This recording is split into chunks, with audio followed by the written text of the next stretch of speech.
Leon, Jeremy, Angelia, Pierre, so, dankie julle, Nikus, dankie brother, Romario, elkeen, everyone that is here, thank you very much. You know what, this morning as I was preparing, just sitting in the secret place, spending time with the Lord, I shared with a group there at the back earlier, the Lord just showed me that, because Jock actually from the other church sent me a message, and we were communicating, and he blessed me for this morning, and I blessed him as well. And I just realized, we are in a war. We are actually in a war. We are fighting, and like if you get the picture of in wartime, the war field is big. There's like, if you look at the Second World War, they were fighting in different areas, in different countries, on different fronts. And this morning, at this point in time, there's a war going on. There's a fight on different fronts. And it's all about fighting the fight of darkness against light. Goodness against evil. But we know who wins. And today we are here because we are warring, we are fighting. So, and God is preparing His army. So I'm very excited to share the message with you this morning. As you know, we are continuing the series on the Beatitudes. It was this upper klaar, julle. We are actually today, we are the second last Beatitude. 4 months later, and we're almost there now. So if the Lord wills, we will finish in 2 weeks from now. Next week, as you all know, we are having the conference. So we'll take a break of that again. And then the following week, if the Lord wills, I'll be here to share the last message on the Beatitudes. And then we'll see what happens next. But I wanna get straight into the message this morning. So today's Beatitude we're going to be speaking about is Matthew 5:9, and it says, "Blessed are the peacemakers, for they shall be called sons of God." Ons gaan fight. Blessed are the peacemakers. Ons gaan ons moue oprol, nee. Kom ons rol ons moue op, nee. We're gonna get our hands dirty. So blessed are the peacemakers, for they shall be called sons of God. So just backtracking and reminding you that when Jesus came to preach the best sermon ever preached, when He came to preach this, it was all about telling the people about the fact that the kingdom of God, there's a different mindset, there's a different value system, there's a different way of thinking about life, of what's really important. As Jesus actually used the word makarios, like I said 2 weeks ago, it speaks about long happiness. It means about eternal happiness. How will you be eternally satisfied and eternally blessed? And that is what it's about. Blessed are those who are peacemakers, for they shall be called sons of God. So this morning I want to touch on my Esther. I want to touch on the peace. Okay, for a few moments on what this peace is that Jesus is actually not just what Jesus is referring to, what this peace is that the word refers to according to God's heart and God's will, because there's a lot of places in this world where it looks like peace, but there's a lot of turmoil and there's war. It's like, that peace, it looks like peace, and it's like they've got this beautiful smile on their faces, and they're looking at you and they're smiling at you, but behind their back they're looking for opportunity to stab you in the back and kill you. You know this. It's like those, the wartime, like the Russians and the Americans, and they sit on my tafel and they talk about peace, but they're already plotting what's the next move to kill one another. And so I want to come and I want to share with you this morning of what this peace is that Jesus speaks about. And Romario, maybe you can put up that image for us, because I want to illustrate to you what Jesus is referring to and what the word is referring to when it is speaking about peace. Okay, so what do you see when you see this picture? What do you see? Jeremy, you saw this product morning. Just what do you see? Don't try to look for something now that's hidden away. I'm asking, if you look at this picture, what do you see? Wat sien julle as julle? Jy sien 'n storm, oh my, that's right. You see a storm, you see, wat sien jy nog? I'm sitting close by, I can see it looks like a nest there. Yes. That's true. We're going to get to the nest now. But when you look at the picture, what do you see? You see chaos. Can you agree? You see chaos. It doesn't look like a very safe environment. Do you agree? I mean, would you prepare to go walk there on a ledge with that water come tumbling down, with the fact that there's like a storm raging? And it looks like it's quite high because you can see the top of this tree on the side. So it looks like it's quite high on a ledge. So when you see this, it does not look very safe. It does not look very, let's call it the way we perceive peace. This does not look very peaceful. But this actually represents peace, because if you look, as Nika said, here at the bottom of the waterfalls, there's a small little space, and there's like a little, wat is daar so op die ledge? Wat kan jy sien daar so? There's a little nest, and there's a little bird. Daar's hy, Romario, there we go. You see, kan maar dit sien. There's a little bird in a nest. And actually this picture, one day there was a competition and they said, describe peace for us. And this was actually the picture the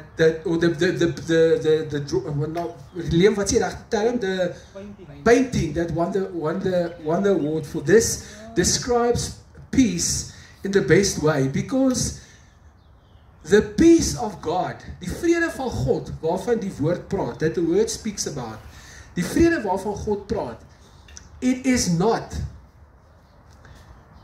the absence. It is not the absence of something. It's the presence of someone. I'm going to repeat that. Peace is not the absence. It's not the absence of chaos, of turmoil, but it's the presence of someone. Because the reality is, we are living in a world where there's chaos. We are living in a world where there is brokenness. We are living in a world full of sin, depravity, darkness, and that is why we are calling out, come, Lord Jesus, come. This demonstrates, this is a picture that shows us what it truly means to be at peace, because it's about, irrespective of our circumstances, there's a place, even in the turmoil, there's a place of safety. And that is found in Christ Jesus alone, as it says in Romans 5, verse 1. That is where it's found. When the word speaks about peace, when it used the word, we know the word shalom, and it speaks in the New Testament, the Greek word, it speaks about the word irene.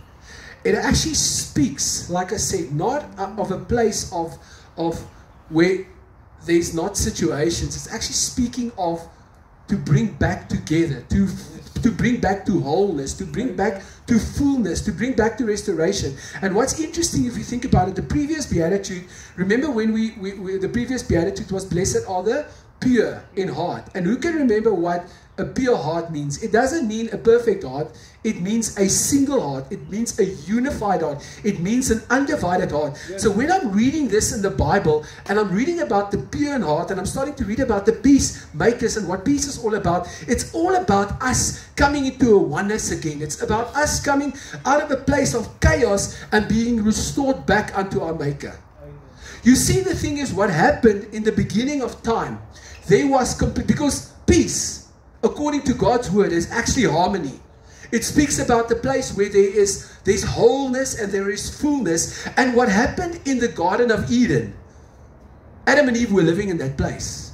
They were living in a place of harmony. They were living in a place of harmony and tranquility and oneness. In fullness, there was no lack. There was no lack at all. I love it in the Bible. It says actually in Genesis 2:19, it says that actually God told Adam, listen, here's the animals, you give them names. And then he said, and God waited for him to tell him what the animals' names was. And he said, okay, sharp, that's a good name. I mean, there was total, complete harmony. Yeah. Everything was was working, it was supposed to be working. But then we know what happened.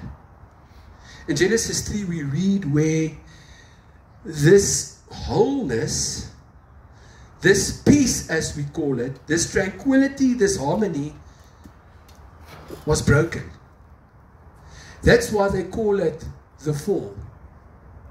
Because what happened is I didn't want to break, although I said the other day, I remember as a kid I liked to break stuff. You know, and I was like tempted to come here and to break something and to throw it down and to show you guys what happens if you break something and it scatters in different directions, but it would have been a mission to clean it up. And I know the guys that cleaned up here last night worked quite hard, so I didn't, you know, and I wasn't keen to clean it up afterwards, so yeah. But what happened is with the fall, there was perfection and unity with God and His creation. And then suddenly, because of man choosing to abdicate, choosing to separate themselves, or not separate themselves, what they chose, they wanted to act independently of God. And what happened? Separation took place. Suddenly, because man decided, I wanted to act independent of God, there came a separation. And as it says in Isaiah 59:2, your iniquities, jou sonde, het skeiding gebring tussen jou en jou God. Daar 'n breek gekom. Dit sê actually in Filippense 3 vers 18, ons is, what's the English? We are enemies of the cross of Christ. That, you know what happened? The other day I said to someone, you know what? In the garden, we declared war against God. And someone was like, yeah, but we did. We declared war against God. We did literally, I mean, man declared war against God because we said we wanted to function independently. That's why the Lord said, okay, there you go. And He separated us from the garden. It actually says at the end of Genesis 3:24, it says there, that cherubim was put up to look after the garden, and hy het gesê, daar gaan julle. You go live your life. Wat sê ou meester? Ja, hulle het daar gestaan, dat sê, mag jy nou inkom nie, nee. So there, a separation came. It says in Philippians 3:18, we are enemies. That means ons braai nie saam nie, okay. That means we are enemies of the cross of Christ. We were separated. There was a wall, there was a divide that came. Romario, go fast to Ephesians 2 from verse 13. And it says the following, but now in Christ Jesus. Oh yeah, first let me start off. There was a solution then found. God made a plan. And we were talking about it the other day, Jeremy, remember? Yeah. We said this did not surprise God. It wasn't God's plan B. Okay. I think sometimes we think God had a plan B. It was like, oh gosh, this thing happened now, what's next? It was part of the plan. It was always part of the plan. He knew. So Ephesians 2 says the following, verse 13. But now in Christ Jesus, you who once were far off have been brought near by the blood. You can continue, Romario. We're going to read till 17. For He Himself is our peace. He has made both one and has broken down, boom, the middle wall of separation. Okay? Having abolished in His flesh the enmity, that is the law of commandments contained in ordinances, so as to create in Himself one new man from the two, thus making peace. And that He might reconcile, en ons gaan nou kyk nou nog 'n skrif oor reconciliation, them both to God in one body, through the cross, thereby putting to death, tereggestel, the enmity. And He came and He preached peace to you who were afar off and to those who were near. That means, what is the purpose of a wall? Die doel van 'n muur is om te skei. Die doel van die muur is om te sê, jy kom nie daar nie. Have you seen those walls that you walk past and it says there, do not trespass, if you enter this premises you will be shot, or there's some sign with a snake. I mean, I don't know if you've seen those houses and this dog is going to kill you. I think julle so ouetjie nee, wat met die hond, what the dog is, wat ek kan nie eens nou wat sê nie, maar ek bedoel julle twee netjie nee. It's a warning. It beteken there's a separation. Myne, aan die ander kant kan jy besluit wat jou nou, maar hierdie is myne. The purpose of a wall is to divide. And what I love about it, what it says here, the middle wall of separation that was set up between us and God, there where we were enemies, the wall was abolished. It was broken down. Because of whom? Jesus Christ of Nazareth. Because He took the initiative. Although we declared war, He decided 2,000 years ago to become a man, to come down on earth and to fulfill a mission, and through His death and His resurrection, He made a way for us to be able to enter. It says in Matthew 27:51, when He blew out His last breath, it says that the veil was torn in two. That means suddenly we who were far off, who did not have access to God, who could not come and have a connection, relationship with Him, suddenly because of the veil being torn, we can enter and be in relationship with Him once again. That is what Jesus done. It says in what's that scripture? 2 Timothy 1:5. I must remember it now. It says, He is the mediator of a new covenant. That means He is the one that has come to restore and bring us back into relationship with the Father. Jesus, the Prince of Peace, as it was prophesied in Isaiah 9:6. Colossians 3:15 that says, let the peace of God be the umpire of your heart. Let everything that you do be judged and be umpired by the fact that you are one in Him.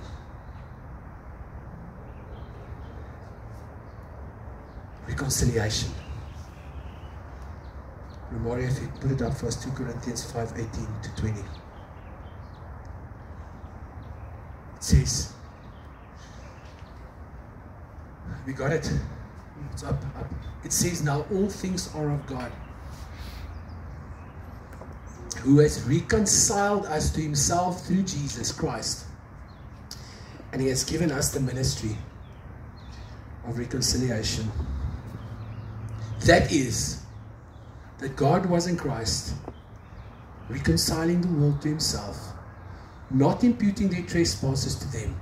And He has committed to us the word of reconciliation. Now then, we are ambassadors for Christ, as though God were pleading through us. We implore you, on Christ's behalf, be reconciled to God. So what does reconciliation means? When was it just after apartheid here in the late 90s? Can you remember there was like a versoeningskommissie? And I remember these Truth and Reconciliation Commission and all that lekker interesting stuff. And what was it about? What was reconciliation about? Or what is don't worry about what their plan was to do.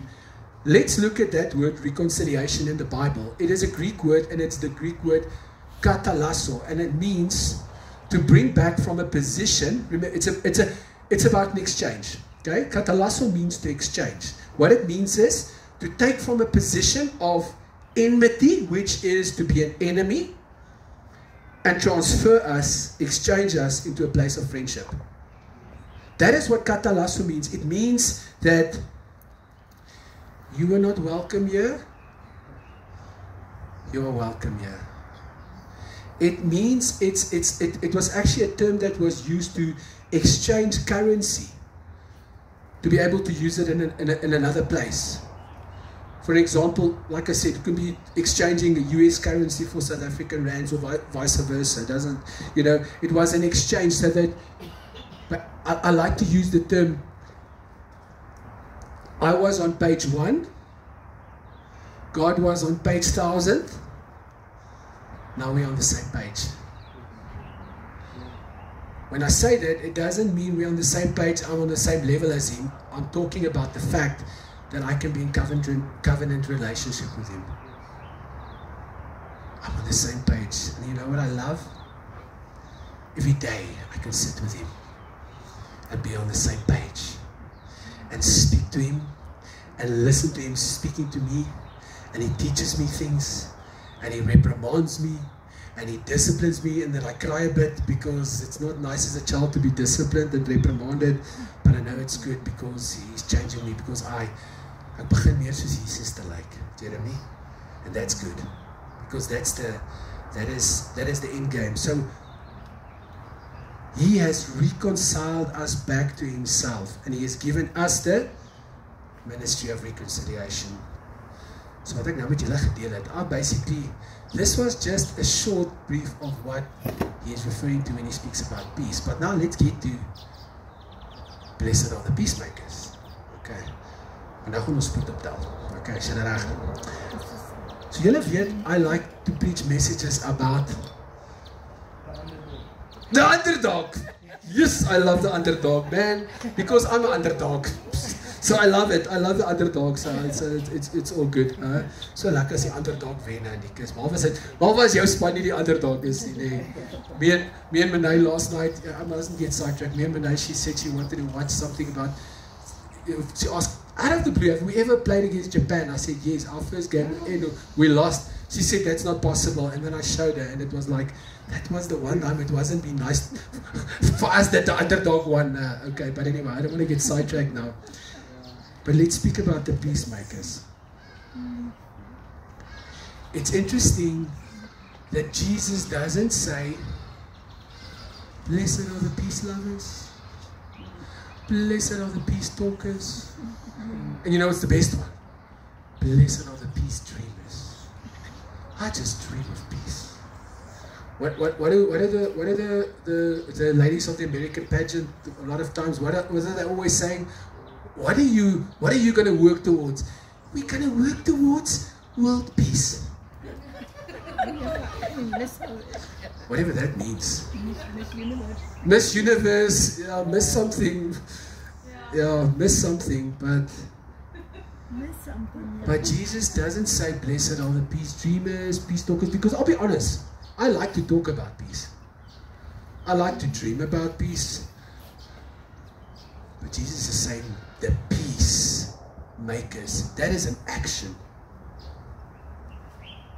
To make something means actually you get up and you move over into action. So Jesus is saying, blessed are the peacemakers. So now, when we talk about that, getting back to what we were saying earlier about what is peace, what is the peace actually referring to? It means that we are taken from a position where we were at war with the living God, but because of the fact that Jesus took the initiative and He gave His life for us, and although we stuck out the hand and saying we are making war, He came and He said, I'll give my life for you. I'm sticking out the white flag. And we decided, okay, because Jesus said, I will be the bridge. So I break down the wall, I'll be the bridge. You get over that bridge and you will be connected back unto your Father. And because I've received that message of reconciliation, He is telling me to be a peacemaker, which means I have received this message of reconciliation. The fact that I have been far from God, now I'm near. Now I need to take this message, this peace message,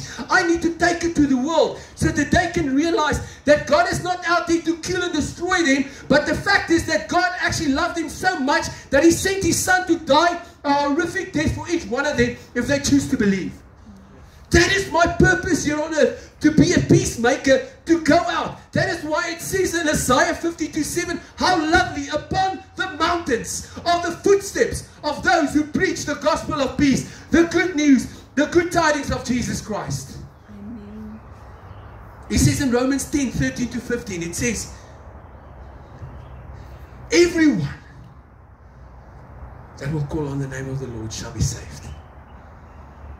But how can they call upon Him if they haven't believed? How can they believe if they haven't heard? How can they hear if no one has preached? And how can someone preach if they have not been sent? Then it says, how lovely, how beautiful are the footsteps of those who preach the gospel of peace. His feet, as it says in Ephesians 6:15, one of the armor of God, it says, let your feet be shod. Voete met skoene wat bereid is om uit te gaan om die evangelie van vrede te gaan verkondig.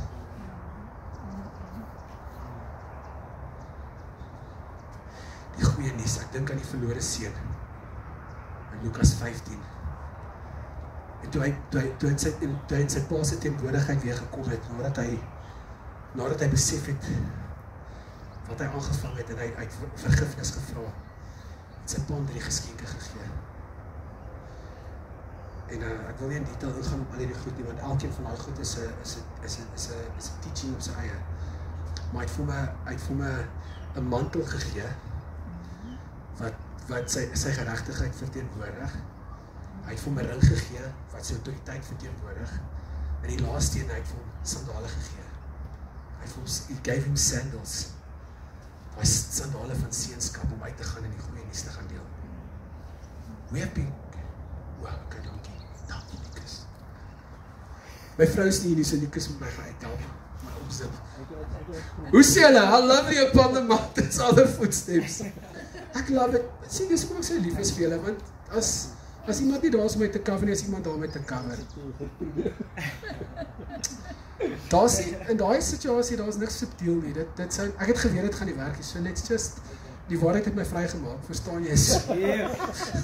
So ons gaan net aan, jy weet, so. Maar eerlik waar, baie dankie. Ek waardeer dit julle. Sien julle, dis hoe julle dit doen, hoor. Een ding wat ek wel wil sê is dat om die boodskap van vrede te gaan verkondig, beteken nie ons loop op eiers en ons druk ons op in die sand nie. Want Jesus het ook gesê, I have not come to bring peace, but a sword. Nou, as ons daai lees, then I know a lot of us, although people that do not believe the gospel message will say, but this is opposite. You're saying he's the Prince of Peace, and he's speaking peace, and then on this side, he's saying, I did not come to bring peace, but a sword. But the peace that Jesus came to bring was not, once again, the way we think about peace, waar het gaan oor, ons probeer net die vrede bewaar, ons sê nie die regte goed, ons wil nie op tone trap nie. He is actually saying, I will bring division. Because in the same household, you will have people that have one mindset that is set against the knowledge of God, and then you've got another mindset that is aligned with the word of God. Die realiteit is, Romans 12:18 also says, for as far it is possible for you, live at peace with all people. Die woord is, for as far as it is possible. It's not going to always be possible. Because many people will not accept the message of Jesus. That's why they killed him. They didn't want to accept it. So we need to go out and preach the good news. We need to go out and share the message and trust the Lord that He will reveal it to each one at his own time. But we cannot compromise. Because the thing is, it's not peace when me and Nikus is not fighting. That's not true peace. We need to bring stuff out. And unfortunately, that's what we deal with in church as well. It says in Matthew 5, if you've got something against your brother, go and reconcile with him, and then you bring your gift. Because the problem is, guys, we're sitting with it in church. It's like, ons sit hierdie gesigte op, and we like, you know, ons probeer net die vrede bewaar, in plaas van om te sê, let's sort things out, let's bring it in the open. What is bothering you? Why do you do this? Let's sort this out. And then it's in the open, and then we can deal with it. And then each one needs to decide how they're going to handle it. But we need to be reconciled in God's way. Blessed are the peacemakers. Weer eens, to do. Aksie. Julle, dit is so lekker, nee. Dit is lekker om net te sit en lekker om die preke voor te berei. Dit is so makkelijk. Dit is so makkelijk. Dit is die makkelijke deel. You know what's the difficult part? To be out there and living your life, out there and speaking to people about the gospel. So what have you been called to do? What is your role? What is your function in the kingdom? Because you've received the most beautiful message ever. That's why it's called How Beautiful All the Footsteps. Because you know what's in your feet when you tell people about Jesus. Want wil jy? Weet om wat sy noem sy voete as om uitgang van mense van Jesus te vertel. En onthou, daai uitgang beteken nie net noodwendig om loop nou daar op die strate rond en soek vir iemand om van Jesus te vertel. Dit kan dit ook wees. Maar dit kan wees die mense in jou lewe. Dit kan wees jy wat 'n boodskap op 'n groep post en met mense iets deel om hulle op te bou, te bemoedig en te herinner, weet jy wat? God loves you. And choose life. En dan sê hy die blessing. Those who are peacemakers shall be called sons of God. Who wants to be a son? En die dames, julle almal, moenie dink, julle dametjies daar agter, nê? Moenie dink as die woord sê sons, dit beteken dat dogtertjies is nie daarbey ingesluit nie. Ek gaan vir julle verduidelik wat dit beteken van 'n bietjie, maar daai is sommer 12 teachings op sy eie. Ons kan nog 3 maande besig wees met sonship, nê? Maar waar dit gaan is, wanneer Jesus praat, hy sê, blessed are those who are peacemakers, for they shall be called sons of God. He doesn't say that they will be a child of God. Because there's a difference between being a son and being a child. Because a child speaks about someone that is still small, someone that's immature, someone that is not still walking in the fullness. You know, see, the problem is with children. You know what we do as children? We still wait for commands. Ek sien baie keer met my kinders. Ja, ek wil net sê met ek gaan nie name noem. Ek sien soms van my kinders dat dan sien ek iets is in die huis nie gedoen nie. Dan sê hulle maar van hulle weet hulle weet hulle moet iets doen en dan sê dit soos nee, maar niemand het vir hulle gesê nie. Ja, maar jou kamer moet aan die kant wees. So kom met iemand dit vir jou sê. Verstaan, that's still a child mentality. Daai was verniet gewees. That is still being a child mentality. A son, where a child needs to hear a command and go do it. A son becomes the command. Listen to what I'm saying. The son becomes the command. I mean, you know it because you're mature. You are living in it. You know what? In church, and but you know what?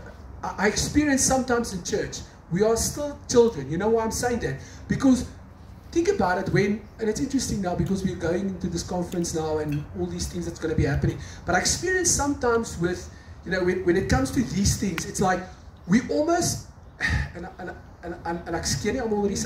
just trying to explain something. So please don't take, if you take offense, then okay, deal with it. It's sometimes I believe in church. So many of us, we run, when we hear there's a famous prophet or a famous preacher, we run to that church because also we are still a bit of children in us. I can't say a bit of children because we're running so much after I need to receive something from that person. When you are actually a son, and I'm not saying that you cannot receive from someone, please, that's not what I'm saying. God has given us to one another, but I'm saying we are so desperate, we will never come to church. But once there's like a prophet or there's a prophetic service or this, then suddenly everyone, then it's like there's no static plek for a kerkmeisie because everyone's there and we are still so, where God is saying, be a son and live in with the fullness that I've given you, it's yours. You see, the thing is with the difference also between a son and a child is the fact is it's about a deep level of maturity where you realize, let me give you an explanation, where a child still does what his brothers do to him. I think from kwaad vir geld nie, maar wil nie kwaad hierdie goeie. So, a child still does what his brothers do to him. Sometimes good, a son does what his father does to him. Did you hear that?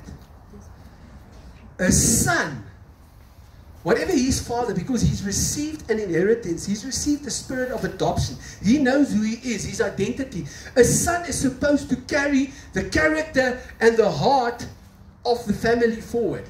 A child is still a child. A kid he's just part of the family. It's like, even in ancient times, if you read the Bible, it's like the second or third child, it wasn't really that important. It was always about the firstborn.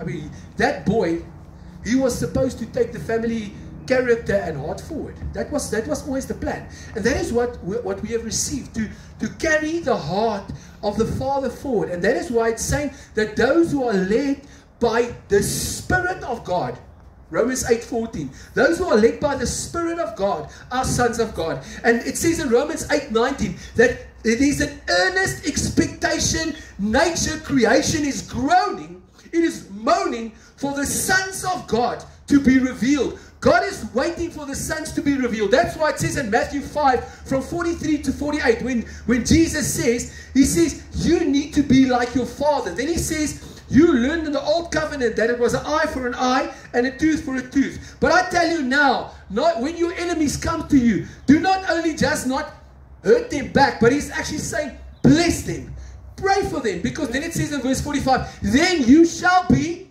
sons of your Father. Do you understand how deep that is? I'm a son. If I can pray, if I can bless my persecutor, my so-called enemy, that's next level. Leon, ek weet nie van jou nie, maar ek wil daar gaan. Ek weet nie wil jy daar gaan. You want to go there. It's tough. I know in the flesh it's tough. But you know what? I want to get past this, you know, of all the stuff of people that has hurt me, and I carry this thing within me, and actually there's a part of me that's not, where I'm not experiencing that little bird sitting in that nest within the storm. Because the storms can come and they can fall and it can rage, but the reality is, the end game is the fact that I am seated with Christ in heavenly places. It's a place of safety, it's a place of security, and no one can steal it from me. No one. But I choose it. Piet, jy kan dit kies. LaShawn, jy kan dit kies. All of us, we can choose it. The problem is we go like this. Whoop, it's like a dance. I'm in the beast. I'm out of the beast. And it's like we're continuously going like that, and it's like just, Lord, take me. Lord, just take me. I want to be in that place where it's me and you. And I can live a life irrespective of, because the reality is, all of you sitting here, whatever happens, we're going to meet our Maker. You might lose your job. The chances are you might lose someone close to you. That's the life, that's the world we live in. Because of sin, because of darkness, death is part of it.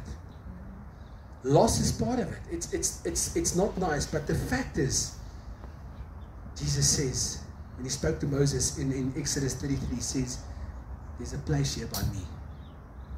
And he hides him in a cleft of the rock. So I want to be a son. Blessed are the peacemakers, for they shall be called sons of God.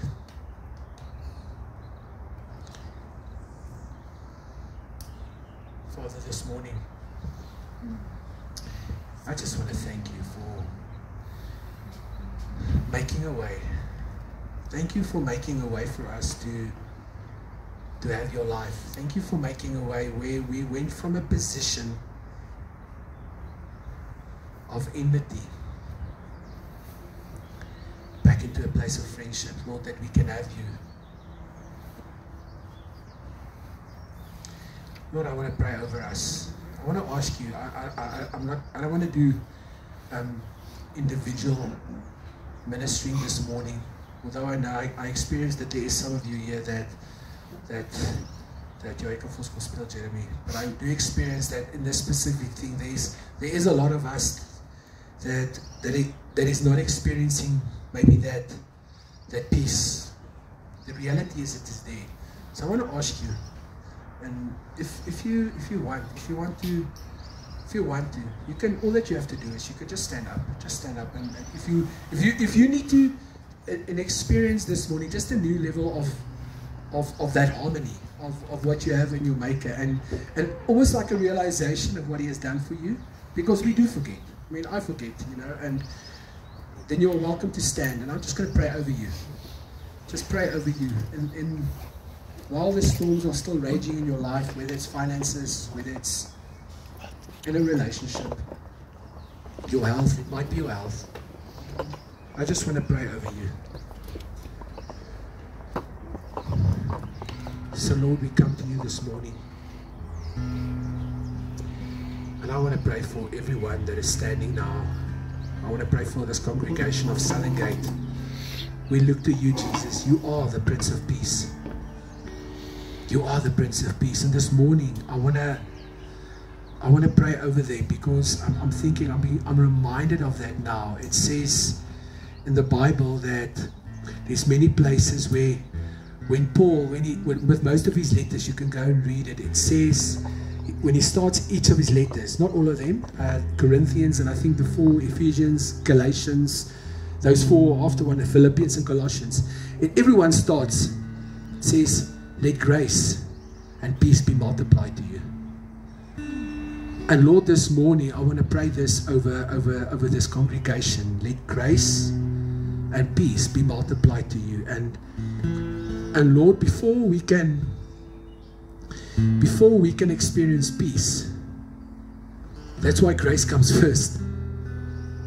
It says, let grace and peace be multiplied to you. So before we can have peace, we need grace. And I'm reminded of John the Baptist. There was a prophecy in Isaiah that went out that someone will come to prepare a way in the wilderness. And then 400 years after at the end of the Old Testament, we read in the beginning about this man called Zechariah, and he was the father of John. And Zechariah and his wife Elizabeth, they didn't have children, but she conceived, and we know that the boy that was birthed was John, who was the one that prepared the way of grace. And what's amazing is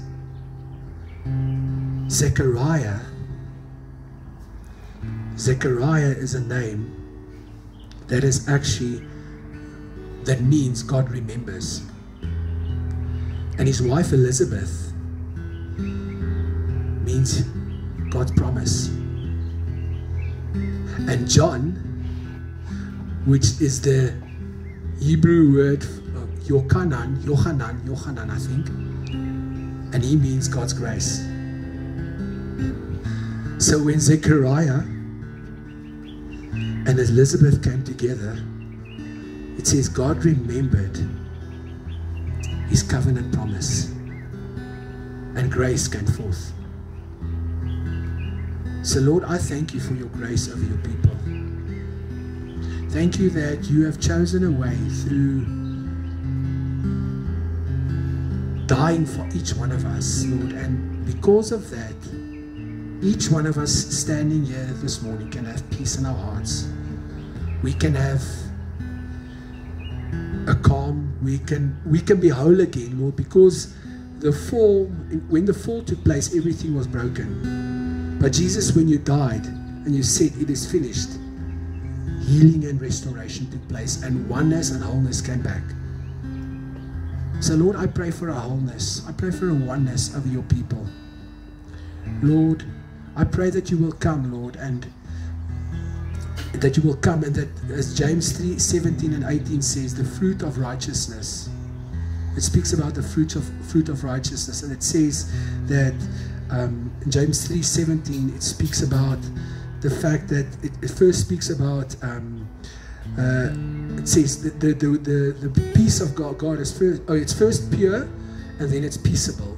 So Lord, first purity, and then it's peaceable. And that's the fruit of righteousness. And Lord, I just pray the fruit of righteousness over us. Father, I pray that we will look to you, and in this time where things are challenging, let us be like that bird in that nest. Although we might be in a storm, my prayer for us is that we will be in the eye of the storm. Let us be in the eye of the storm where although there's chaos around us, we are in oneness, we are in unity with our husband, our maker. I bless you now with truth and newness of life. I bless you with supernatural strength. I bless you with hope. I bless you with an eternal mindset. I bless you that God will open your spiritual eyes of understanding, that you will see as he sees. I pray over you that you will be founded, that you will be rooted and grounded in love, that you will be steadfast on the rock, which is Christ Jesus. We bless your name, Lord. Amen.